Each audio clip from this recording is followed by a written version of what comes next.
Estamos contentos de que una vez más podemos juntarnos y escuchar de la palabra de Dios, cantarle y también recordar, como bien dijo Germán, este día, ¿no? Lo que pasó hace muchos años, este domingo de Ramos, esta entrada triunfal de nuestro Señor Jesucristo a Jerusalén, ¿sí?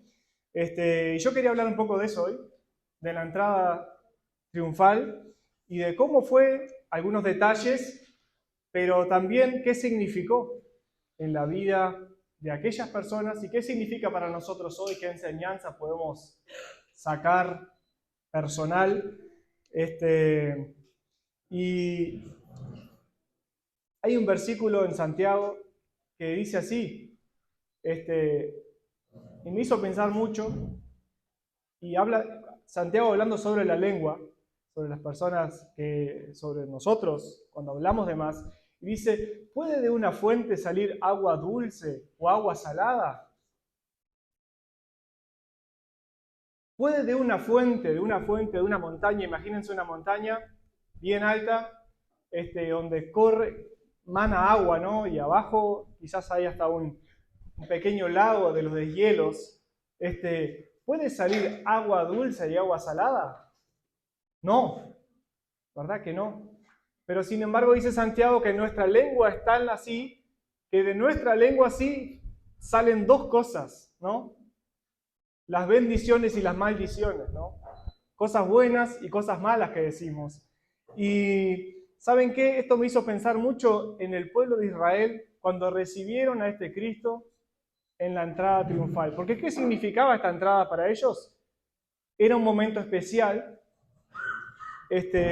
donde Jesús hacía una declaración propia de que él realmente era el Mesías, ¿no? Pocas veces lo hizo, y quizás esta fue la primera vez que él dijo públicamente, soy el Mesías, yo soy el Mesías, ¿sí? Acompáñenme a Mateo 21, vamos a leer el texto bíblico, Mateo capítulo 21,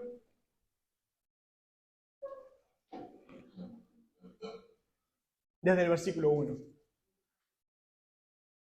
El que no tiene una Biblia, aquí adelante hay algunas, si necesita, levante la mano, ¿no? ¿Sí? Saca una. Bien. Evangelio de Mateo capítulo 21, versículo 1 hasta el 11 vamos a leer. Dice así la palabra de Dios. Cuando se acercaron a Jerusalén y vinieron a Betfagé, al monte de los olivos, Jesús envió 2 discípulos, diciéndoles, id a la aldea que está enfrente de vosotros, y luego hallaréis una asna atada y un pollino con ella. Desatadla y traédmelos, y si alguien os dijere algo, decid, el Señor los necesita, y luego los enviará. Todo esto aconteció para que se cumpliese lo dicho por el profeta cuando dijo, decid a la hija de Sión, he aquí tu rey viene a ti, manso y sentado sobre una asna, sobre un pollino, hijo de animal de carga.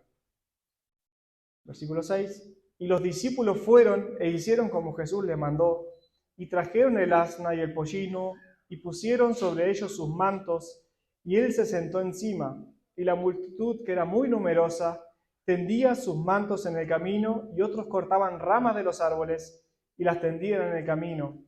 Y la gente que iba delante y la que iba detrás aclamaba diciendo, Hosana al Hijo de David, bendito el que viene en el nombre del Señor, Hosana en las alturas. Cuando entró él en Jerusalén, toda la ciudad se conmovió diciendo, ¿quién es este? Y la gente decía, este es Jesús, el profeta de Nazaret de Galilea. Hay otras congregaciones que tienen como común o como tradición traer ramas, ¿no? De palmeras, y era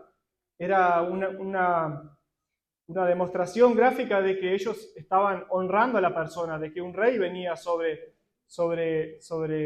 venía entrando, y ellos limpiaban con eso las calles y ponían como darle, como cortan el pasto ahora antes de las elecciones, más o menos, ¿no?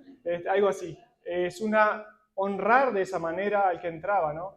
Yo no quise traer, estuve comiendo butiá el otro día, pero ramas no llegué a traer. Pero acá vemos a esta gente, discípulos no, a esta gente estos hebreos que venían haciendo esto. Y dice acá al principio que Jesús venía desde Jericó hacia Jerusalén. ¿Sí? Desde Jericó hacia Jerusalén, queda cerca, pero ellos venían caminando, ¿no? Venían caminando y iban en el camino, y cerca de Betfagé, dice, ¿no?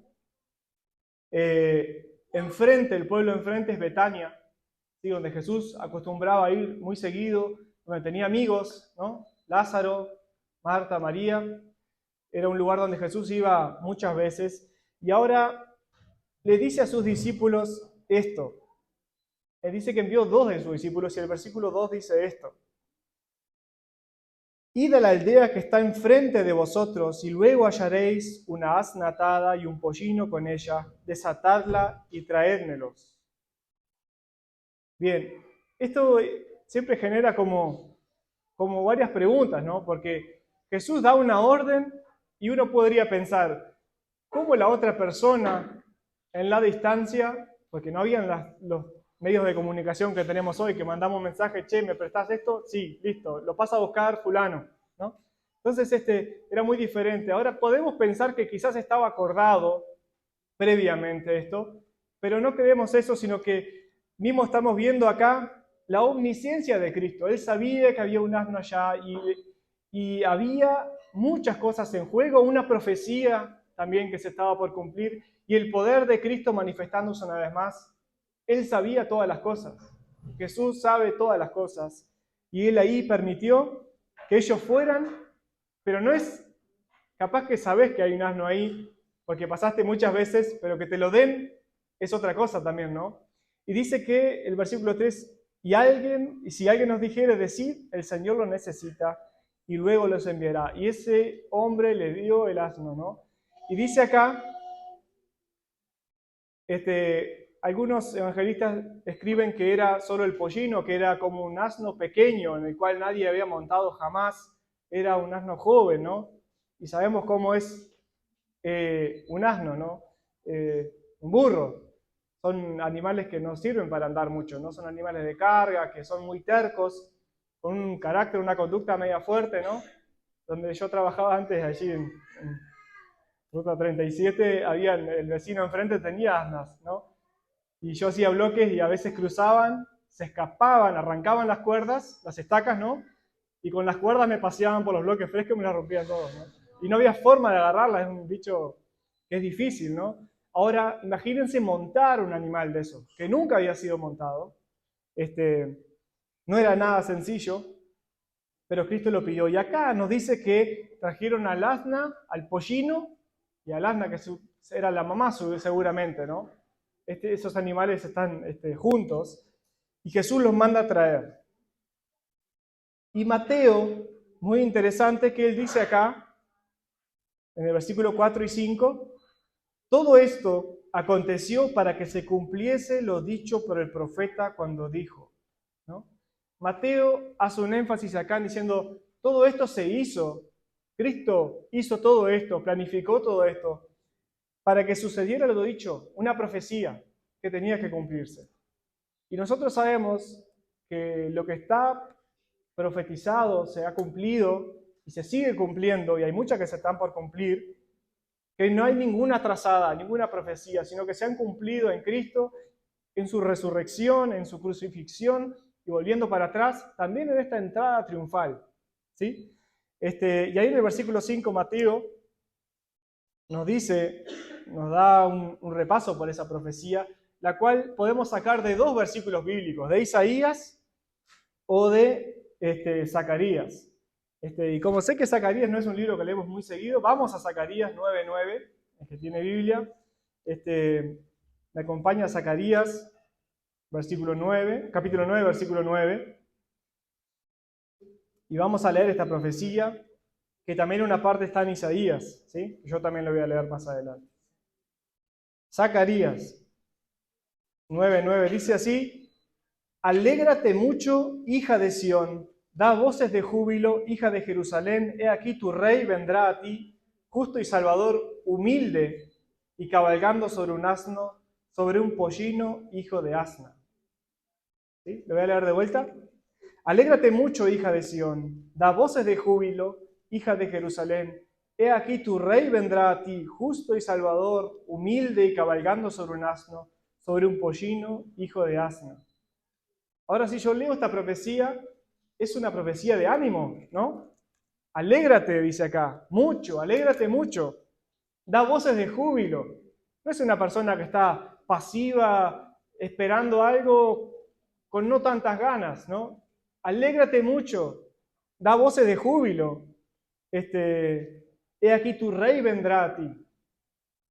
Qué bueno que el rey, la persona esperada que ellos esperaban, ese Mesías, venga, ¿no? Qué bueno que ese rey venga. Pero ellos quizás estaban todavía pensando en la liberación de los romanos, de la opresión que ellos vivían. Pero ellos siempre anhelaban eso. Y ahora esta profecía dice, alégrate. Cuando pase eso realmente, alégrate, da voces de júbilo, ¿no? Dice acá, vendrá a ti justo y salvador, humilde y cabalgando sobre un asno, sobre un pollino hijo de asno, ¿no? Especifica hasta sobre qué iba a entrar ese rey.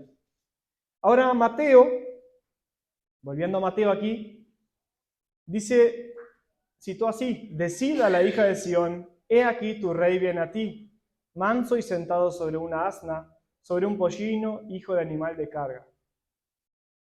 ¿Qué parte falta acá de la profecía? Si se dieron cuenta. ¿Citó todo el versículo Mateo? No. Alégrate. Alégrate mucho, hija de Sión. Da voces de júbilo, hija de Jerusalén. No están. Quizás Mateo no entendía que esto fuera un motivo de alegría. Quizás no entendía que esto fuera ahora un motivo de júbilo por el rechazo mismo que había recibido el Señor durante toda su etapa en la tierra. ¿Sí? Pero hay una parte más que nos dice acá.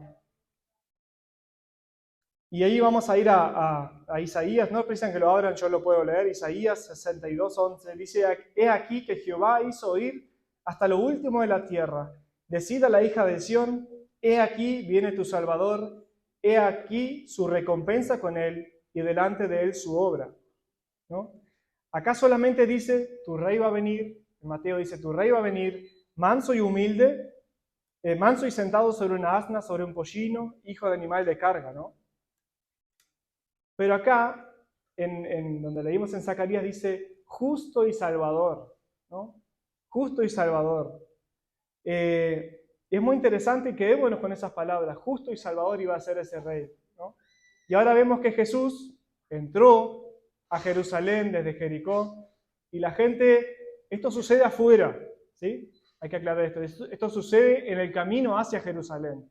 Porque cuando él llega a Jerusalén, la Biblia nos relata que la recepción fue muy diferente, ¿sí? Pero en las afueras, en la entrada, sucedió esto, que la gente ponía sus mantos, ¿sí? Como leímos ahí, y volvemos ahí al versículo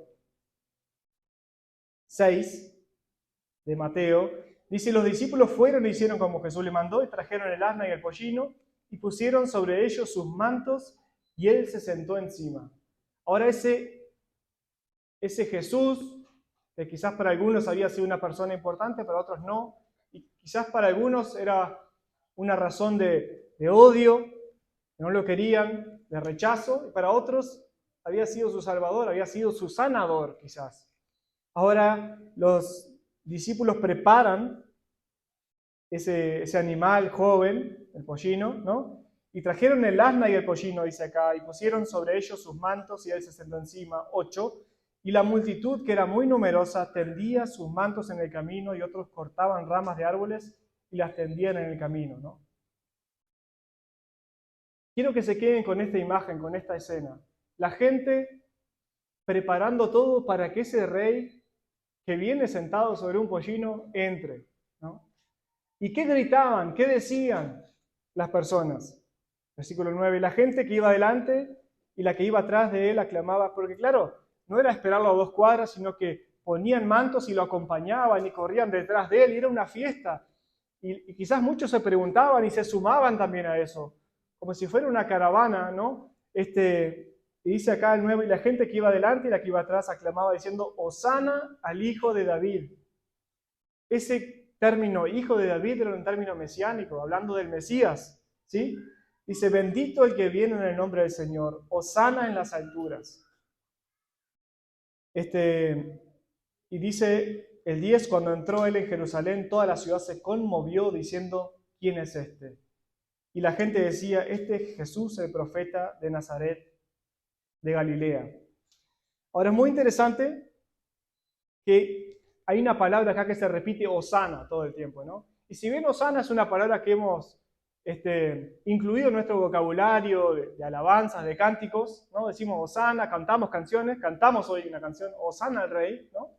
¿Qué significa hosana? Bueno, hosana es un llamado a la salvación rápida, ¿no? Sálvanos ahora, líbranos. Es una actitud de que quiero que me salve, que venga alguien a salvarme, ¿no? Sálvame ahora, podríamos decir, ¿no? Entonces, también está citado esto de los Salmos, del Salmo 118, y yo voy a leer ahí, dice, oh Jehová, sálvanos ahora, te ruego, Jehová, que nos hagas prosperar ahora. Bendito el que viene en el nombre de Jehová, desde la casa de Jehová os bendecimos. Ellos decían algo que era profético, eran cantos que eran profetizados antes, y ellos supieron en qué momento decirlos, y entendían que ese era el Mesías que venía. Y ese sálvanos ahora, líbranos, ¿no?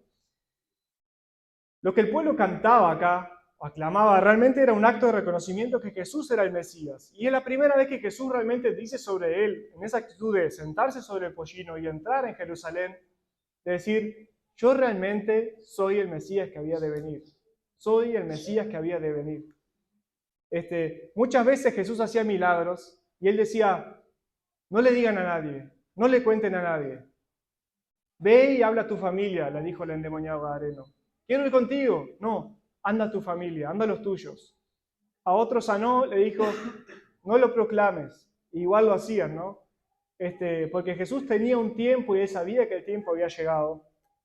Y acá Jesús está a pocos días de su arresto y de su crucifixión, ¿no? Y ahí Jesús entra como un rey, ¿no? Como un rey. Y lo que el pueblo gritaba era que este es nuestro Mesías, ¿no?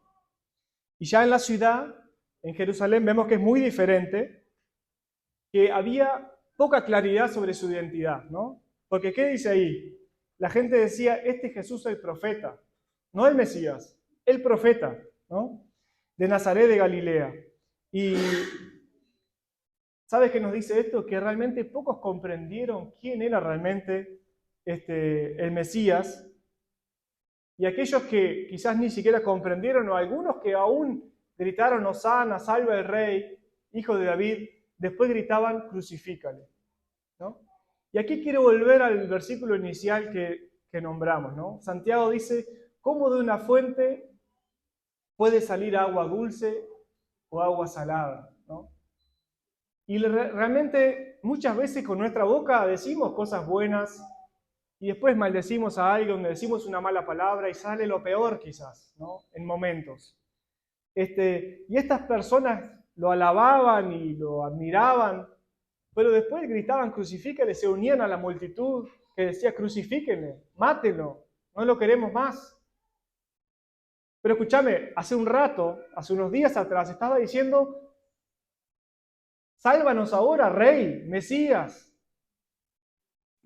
¿Saben qué? Detrás de cada palabra que decimos hay un sentir que está en nuestro corazón, ¿no?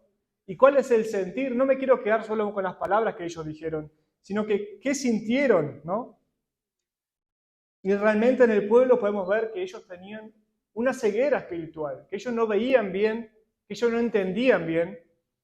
Y hoy quiero rápidamente ver tres razones o tres causas que produce la ceguera espiritual. ¿De dónde viene esa ceguera espiritual?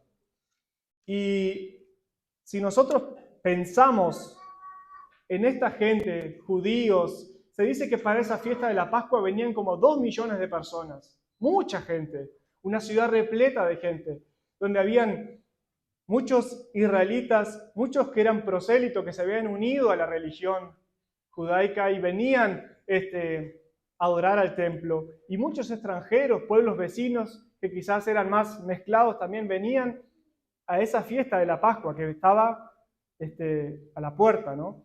Entonces, me puse a pensar y a investigar y a ver qué causa esto realmente de que yo diga una cosa y al otro día digo otra cosa, ¿no? Te entiendo si sos el del clima, que decís una cosa y el otro día decís otra cosa, porque eso es muy cambiante. Pero decir algo sobre nuestro Mesías, sobre nuestro Salvador, y decirle, Salvador, sálvanos ahora, Mesías, eras el que esperábamos, ¿no? Y decir, crucifícale, es muy difícil, ¿no? Es muy raro. Entonces, de las tres causas de la ceguera espiritual, tenemos que empezar con el primero. Ahí quiero que me acompañen a Efesios 4:18. Efesios 4:18. Vamos a leer unos pocos textos para dar claridad a este problema de la ceguera espiritual.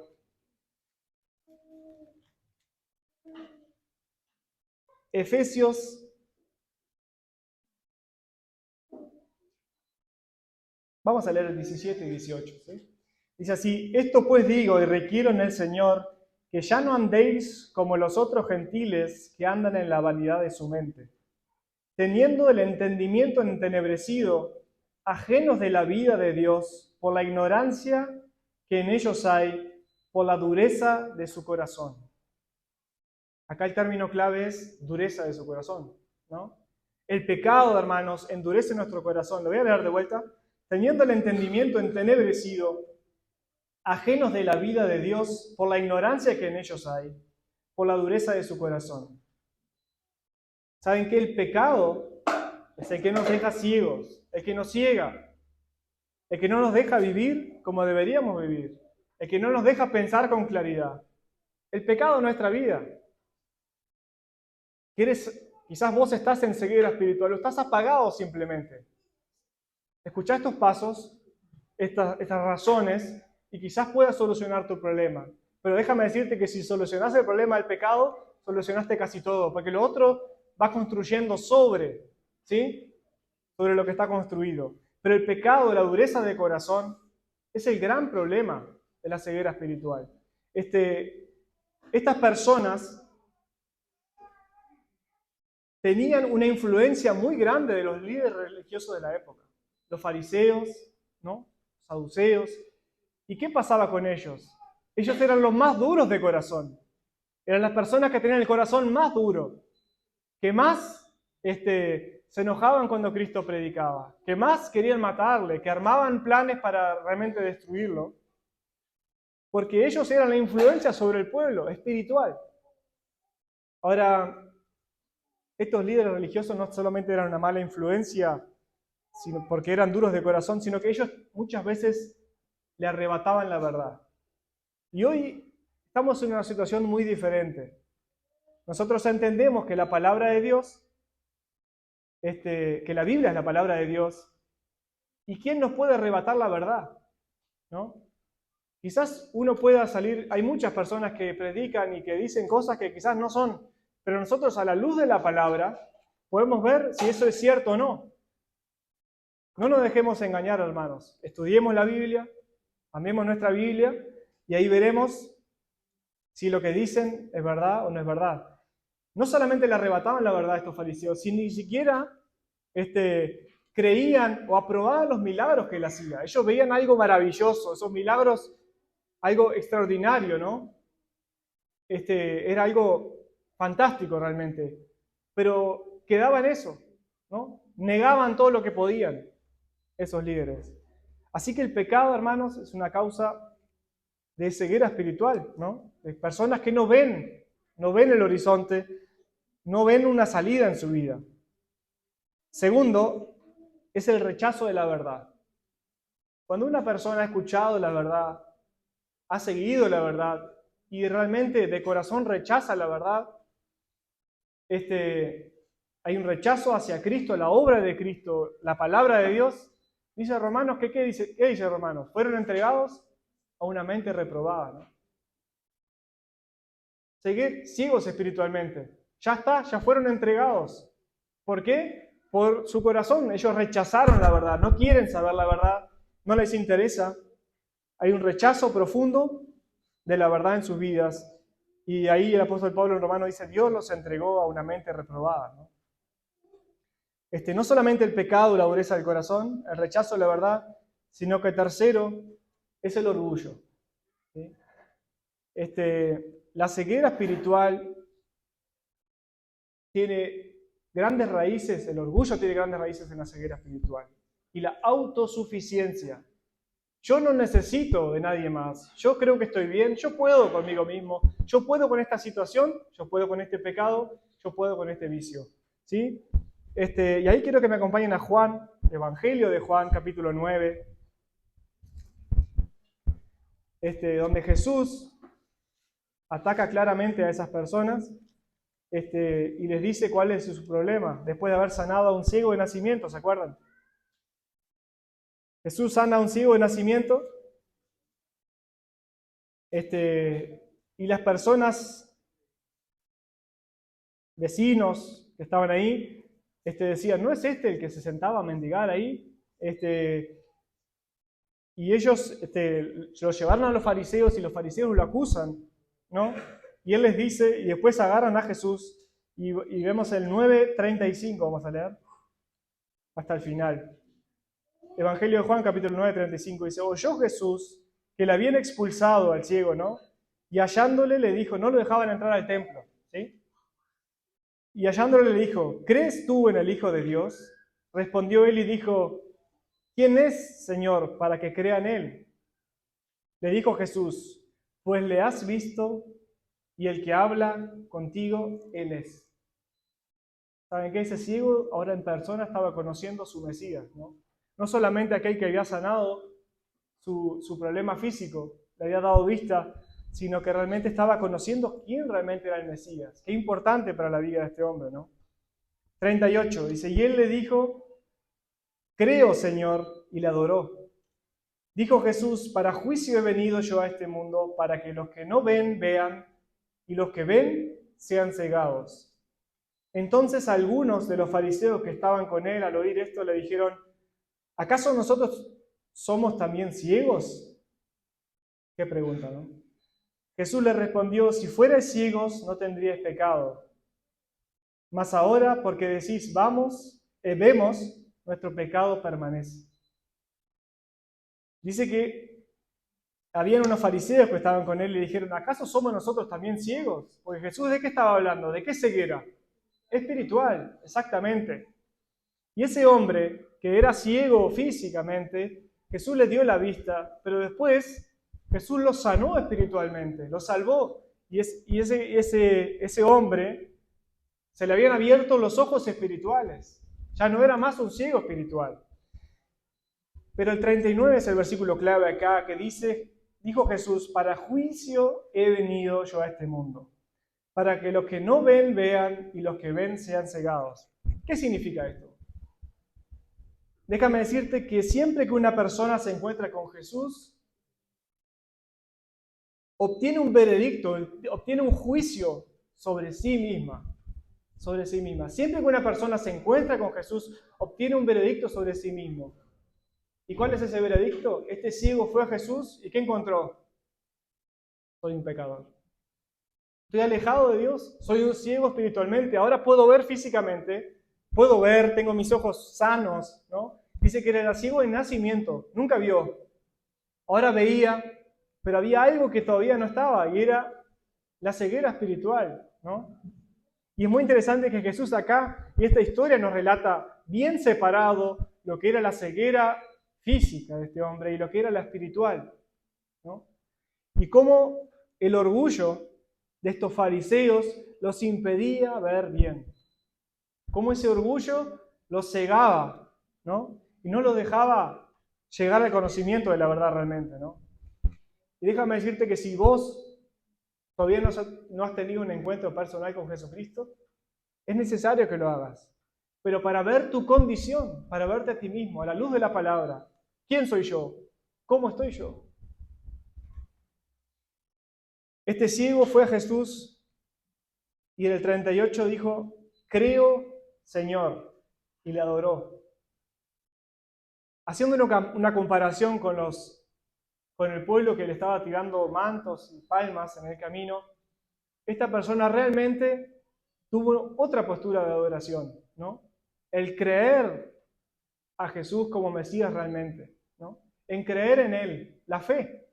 Sin embargo, las otras personas decían que creían, pero no creían, ¿no? Hay una gran diferencia entre lo que decimos y lo que hacemos. Y el otro día escuchamos, en el estudio bíblico fue el otro día, ¿no? Sobre entender, ¿no? ¿Qué significaba para un hebreo entender realmente, ¿no? No era solamente el conocimiento teórico, sino que el haberlo practicado significaba que él entendía de qué se trataba, ¿no? La práctica. Y nosotros somos llamados a lo largo de la Biblia a ser hacedores de la verdad y no tan solamente oidores, dice Santiago, ¿no? Y ahora esto de alabar, de adorar, de decir, líbranos ahora, sálvanos ahora, Mesías, tú eres el Mesías que había de venir, es una actitud de práctica, de hacer. No es una actitud de decirlo solamente. ¿Saben qué? Cuando cantamos lo anunciamos, ¿no? Pero muchas veces quisiera ver qué hay en el corazón de cada uno, dónde está. Estamos repitiendo una melodía porque me la sé, porque tengo oídos, porque entono, porque la he cantado tantas veces, o porque la estoy leyendo, o porque no quiero no acompañar con el grupo, ¿no? Quiero estar realmente a tono con todo, cantar. ¿Y qué sucede en mi corazón? Quisiera saber qué hay en el corazón de cada uno. ¿En qué estamos pensando? ¿Qué preocupaciones tenemos por delante? ¿Dónde está nuestra mente? Y realmente, quizás más de algunos le daría vergüenza, ¿no? Lo que hay. Pero la adoración a Cristo es una adoración práctica. Y no es una adoración de momentánea, de un momento de cantar, de alabar, sino que es nuestra vida ofrecida a Dios. Nuestra vida. Dice Romanos, quiero que me acompañen ahí, Romanos 12, y terminamos ahí. Romanos 12:1. Dice, así que hermanos, os ruego por las misericordias de Dios que presentéis vuestros cuerpos en sacrificio vivo, santo, agradable a Dios, que es vuestro culto racional. No os conforméis a este siglo, sino transformaos por medio de la renovación de vuestro entendimiento, para que comprobéis cuál sea la buena voluntad de Dios, agradable y perfecta.